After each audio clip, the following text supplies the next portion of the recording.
Hello, this is old Mr. Kent of MrKent.com, and it's early in the morning and a tractor just went by headed out to that circle irrigation field where they've been harvesting and creating all the dust, and I thought, are they through over there or what's going on? So then this showed up, and I thought I had fixed it because I downgraded from the app, the DJI Fly app. I downgraded it to 1.4.2 and tested it out, and I thought I had it fixed, but it's not. So then I landed and I went in the house. I opened up the DJI Assistant app and upgraded the controller to 1.01.0064, which was just released in June, on the 30th of June this year. So it's a new update. So maybe that's what was going on, and hopefully we'll find out. But in the meantime, I'm not going to fly very far away. I'm just going to fly around the yard here so I can make sure that the thing's going to work. As you can see, there's a lot of dust every time somebody drives by, and that's what our car looks like because we haven't washed it since my last video. We don't go very far. Anyhow, so I'm going to fly around the yard. I'll point out a few things, but I also have the opportunity then to tell you some more stories about my dad, who I love very much. In my last video, I talked about how I got interested in electronics, got my amateur radio license, and he and I were eventually able to talk across the state of Washington to each other, and so that was a real blessing to him and me. And so then we for the next several years we stayed in touch, and we just, every conversation was usually based around transistors or ham radio or something that we were both interested in. Right here I'm looking at the neighbor had a whole bunch of weeds growing here on their side of the fence, and just the day before I shot this, they came in, they got rid of all those weeds. So that was nice because they were crawling through the fence to our yard. Well, anyway, so my dad and I then, we got, we even made a trip to Colorado and went to see WWV, which is the National Bureau of Standards Timekeeping Center for the whole United States time system. And we got a tour of that together. We had a lot of fun together doing things that, even though we lived across the state from each other, we got together once in a while and had some fun. So that was great. And then eventually my brother and his wife got their amateur radio license. He lived in the Seattle area, and but he didn't want to do the Morse code thing either, so he got a technician license. And they were coming out, by that time, they were coming out with handheld solid-state radios and transmitters or transceivers, as you would say. And but he couldn't talk to my dad, who lived so far south under normal circumstances, and he couldn't talk to me, who lived on the other side of the Cascade Mountains. So eventually, though, the technology came along enough. By the way, my son is restoring that 69 Chevy pickup. I had a 69 Chevy pickup when he was a kid, and so he found that one pretty cheap. Of course, restoring it isn't going to be cheap, but that's what he's going to do. So anyway, that's why it's sitting there still.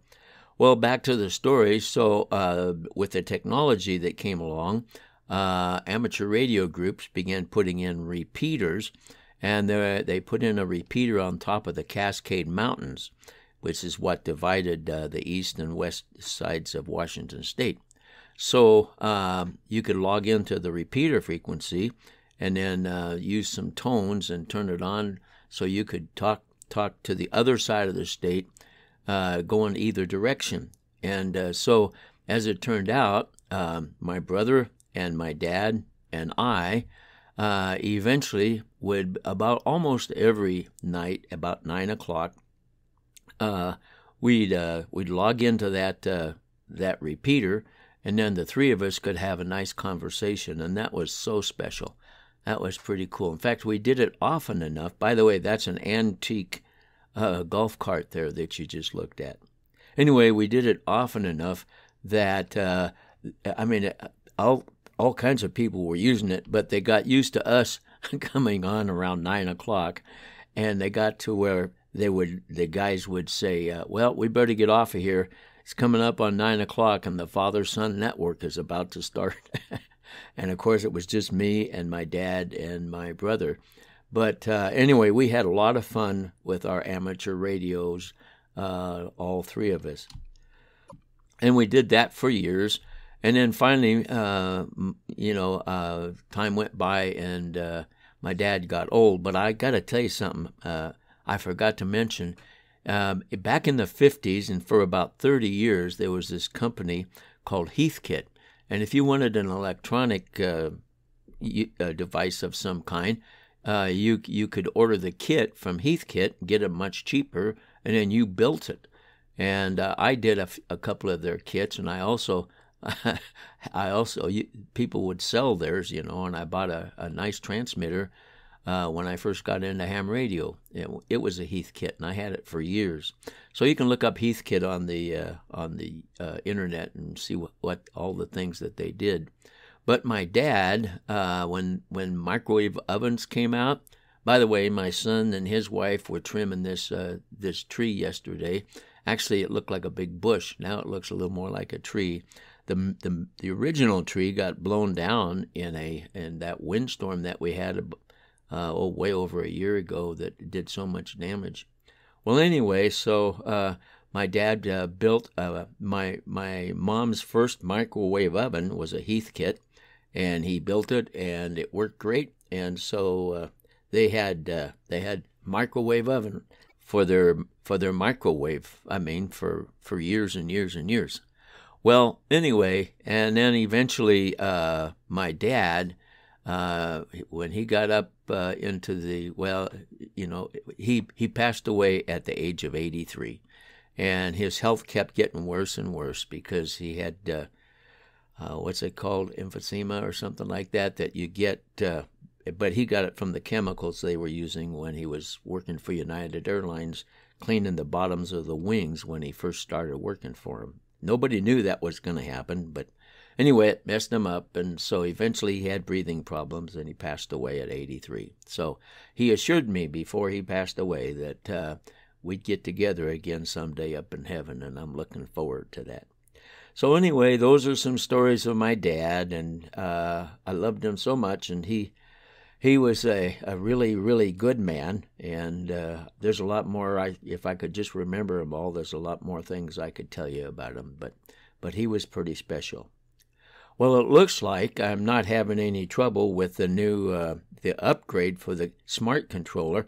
That upgrade again is 1.01.0064, and they just upgraded that at the end of June this year. So anyway, if you have a smart controller, you might want to download the upgrade. Well, I want to thank you for watching my videos, and as a stop sign comes into sight, I guess it's time for me to stop. So anyway, thanks for watching my video, and God bless.